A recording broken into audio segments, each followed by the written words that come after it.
नमस्कार किसान भाइयों, आप देख रहे हैं मस्त किसान भारत किसान यूट्यूब चैनल में हूं राजू धाकड़। किसान भाइयों, सोयाबीन में बाजार फिर गिरावट की दिशा में जा रहे हैं। गिरती जो प्लांटों के भाव है वो गिर रहे हैं। तो क्यों गिर रहे हैं, पूरी जानकारी इस वीडियो में दे रहा हूं। कितने गिरे हैं और आने वाले समय में क्या और गिरेंगे या फिर वापस जो है रिकवर होगा भाव, तो क्या है पूरी जानकारी वीडियो में दे रहा हूँ। वीडियो पूरा देखिएगा। चैनल पर पहली बार आए सब्सक्राइब भी जरूर कर लिएगा, क्योंकि इस चैनल पर हम फसल तेजी मंडी से संबंधित जानकारी देते रहते हैं। बिना देरी के शुरू करते हैं और जान लेते हैं आगे आने वाले समय में आप सोयाबीन को रोकना है या फिर बेचना है।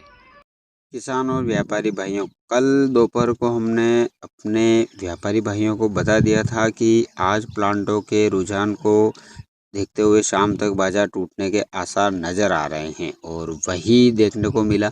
कल शाम महाराष्ट्र के कीर्ति प्लांट पर सोयाबीन का भाव 150 रुपये टूट कर 7,800 रुपये पर बंद हुआ है। जानकारों के मुताबिक बाजार फिर से पिछली चाल को दोहराता नजर आ रहा है। पिछली बार कीर्ति प्लांट पर सोयाबीन का भाव 7,980 तक पहुंच गया था।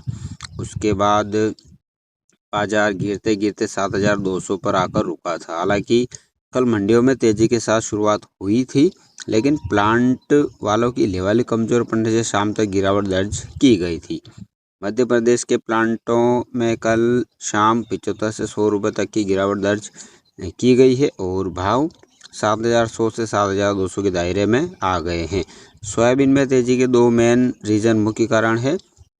पहला, सोया डीओसी की बढ़त, घरेलू डिमांड। दूसरा, कमजोर मानसून के चलते सोयाबीन की बुआई में आई गिरावट। लेकिन पिछले कुछ दिनों से महाराष्ट्र में अच्छी बारिश होने से फसल पर पड़े सूखे का दबाव कम हुआ है और मौसम विभाग ने कोंकण, मराठवाड़ा तथा मध्य महाराष्ट्र के इलाकों में भारी बारिश का अनुमान जताया है, जबकि राज्य के अन्य हिस्सों में मौसम सूखा रहने की संभावना है।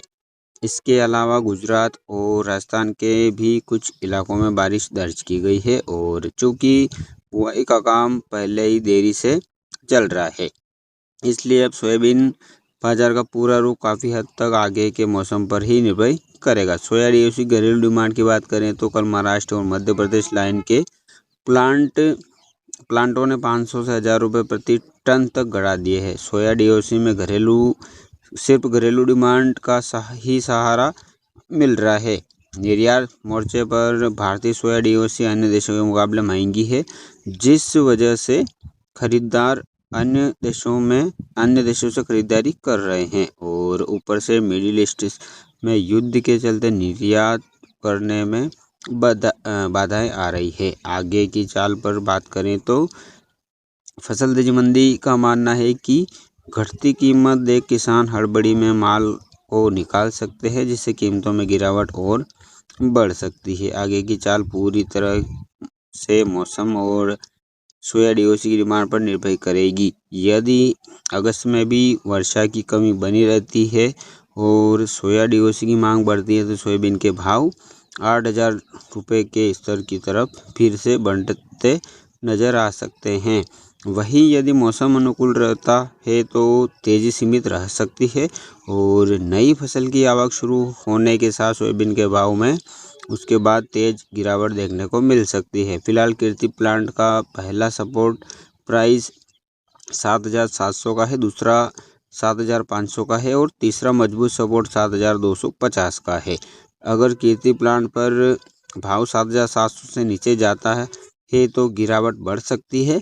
अगर आप रिस्क नहीं लेना चाहते हैं तो मुनाफा वसूली कर लेनी चाहिए। हमारा मानना है कि अगर बड़ी गिरावट आती है तो स्टॉक में आई गिरावट को देखते हुए यही भाव 1 से 2 महीने बाद फिर से देखने को मिल सकते हैं। ये तो किसान भाइयों, सोयाबीन के ऊपर ये थी जानकारी जो हमने आप तक पहुंचाई है और बाकी व्यापार किसान भाइयों अपने विवेक से करिएगा किसान भाइयों, और मिलते हैं नेक्स्ट वीडियो में। तब तक के लिए किसान भाइयों, जय जवान जय किसान।